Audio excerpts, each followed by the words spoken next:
তীব্র ঠান্ডা ও হিমেল বাতাসে আজও স্থবির উত্তরের জনজীবন। সপ্তাহ জুড়ে এই অঞ্চলের জেলাগুলোতে 9 থেকে 10 ডিগ্রি সেলসিয়াসে অবস্থান করছে তাপমাত্রার পারদ। আবহাওয়া অফিস জানায়, আজ সকাল 6টায় দেশের সর্বনিম্ন তাপমাত্রা রেকর্ড করা হয়েছে তেঁতুলিয়ায় 9.8 ডিগ্রি সেলসিয়াস। এদিকে চুয়াডাঙ্গায় ঘন কুয়াশা ও হিমেল হাওয়ায় জনজীবন বিপর্যস্ত। সকাল 6টায় দেশের সর্বনিম্ন তাপমাত্রা রেকর্ড করা হয়েছে 13.5 ডিগ্রি সেলসিয়াস। ঘন কুয়াশা না থাকলেও পাহাড়ি জেলা রাঙ্গামাটিতে কনকনে শীত অনুভূত হচ্ছে।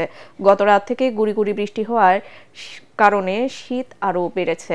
এদিকে সাগরের নিম্নচাপের কারণে উপকূলের জেলাগুলোতে মেঘাচ্ছন্ন আকাশ বিরাজ করছে। সাগরের নিম্নচাপের প্রভাবে বাগেরহাট সহ উপকূলীয় বিভিন্ন জেলায় মধ্যরাত থেকে গুড়ি গুড়ি বৃষ্টি হচ্ছে। শীত ও বৃষ্টিতে চরম বিপাকে দিনমজুর ও রিকশা চালকেরা। বীজতলা ক্ষতির আশঙ্কা কৃষকদের। বৈষম্য বিরোধী ছাত্র আন্দোলনে গুলিবিদ্ধ হয়ে মারাত্মক আহত হন ফরিদপুরের মোহাম্মদ রনি। তার শরীর থেকে বুলেট বের করা সম্ভব হয়নি এখনো। প্রচণ্ড যন্ত্রণা, ঋণের বোঝা, অভাব অনটন নিয়ে অনিশ্চিত জীবন কাটাচ্ছেন তিনি। মেলেনি সরকারি কোনো সহায়তা। ফরিদপুর প্রতিনিধি কামরুজ্জামান সোহেলের রিপোর্ট, জানাচ্ছেন আসিফুর রহমান সাগর। রাজধানীর একটি কনস্ট্রাকশন সাইট দেখাশোনা কাজ করতেন ফরিদপুরের বোয়ালমারীর মোহাম্মদ রনি। বৈষম্য বিরোধী ছাত্র আন্দোলনের শুরু থেকেই সক্রিয় কর্মী হিসেবে রাজপথে ছিলেন। 5 আগস্ট বেলা 11টার দিকে রাজধানীর যমুনা ফিউচার পার্কের সামনে বিক্ষোভরত ছাত্র জনতার উপর হেলিকপ্টার থেকে এলোপাথারি গুলি ছুড়লে মারাত্মক আহত হন তিনি। গুলিটি তার মুখগহ্বর ছেদ করে মেরুদণ্ডের হাড়ের মধ্যে বিদ্ধ হয়। এতে তার ঠোঁট, সামনের 8টি দাঁত, জিহ্বা, মেরুদণ্ডের হাড়ের কয়েকটি স্পাইন মারাত্মক ক্ষতিগ্রস্ত হয়। ধার দেনা ও ঋণ করে টানা 3 মাস রাজধানীর ইউনাইটেড, পপুলার, সিআরপি ও সবশেষ ইবনে সিনা হাসপাতালে চিকিৎসা চলে তার। এর মধ্যে 18 দিন পপুলার হাসপাতালের আইসিইউতে নিবিড় পর্যবেক্ষণে ছিলেন তিনি। বর্তমানে টাকার অভাবে চিকিৎসা বন্ধ তার। ফিরে গেছেন ফরিদপুরের বোয়ালমারী উপজেলার দৈত্যেরকাঠি গ্রামের বাড়িতে। 5 তারিখে সকাল 11টায় গুলিবিদ্ধ হয়। গুলিটি আমার ঘাড়ে আছে। এই গুলির প্রচন্ড যন্ত্রণায় রাত্রে ঘুমাতে পারি না। রনির কাছে আজও কোনো সরকারি সহায়তা পৌঁছায়নি, খোঁজ নেয়নি সরকারি দপ্তরের কেউ। পরিবারের সদস্যরা রনির চিকিৎসা সেবা ও সংসার চালানো নিয়ে রয়েছেন চরম বিপাকে।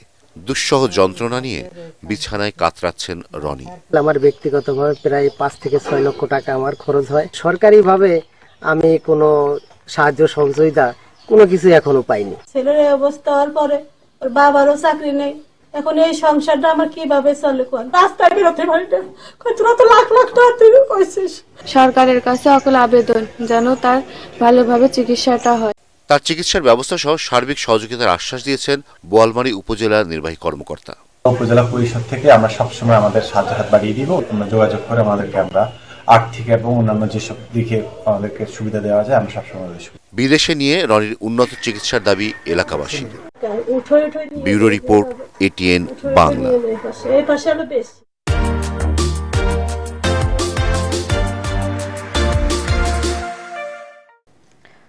জামালপুরে উপজেলা পরিষদের সাবেক ভাইস চেয়ারম্যান আক্তারুজ্জামান বেলাল সহ আওয়ামী লীগের 2 নেতাকে গ্রেফতার করেছে পুলিশ। শনিবার রাতে সদর উপজেলার নান্দিনা মধ্যবাজার থেকে তাদের গ্রেফতার করা হয়। গ্রেফতারকৃত অপরজন হলেন স্থানীয় আওয়ামী লীগ নেতা জহিরুল ইসলাম। জামালপুর থানার ওসি আবু ফয়সাল মোহাম্মদ আতিক জানান, তাদের বিরুদ্ধে জুলাই-আগস্টে নাশকতার অভিযোগে মামলা রয়েছে। আজ তাদের আদালতে সোপর্দ করা হবে।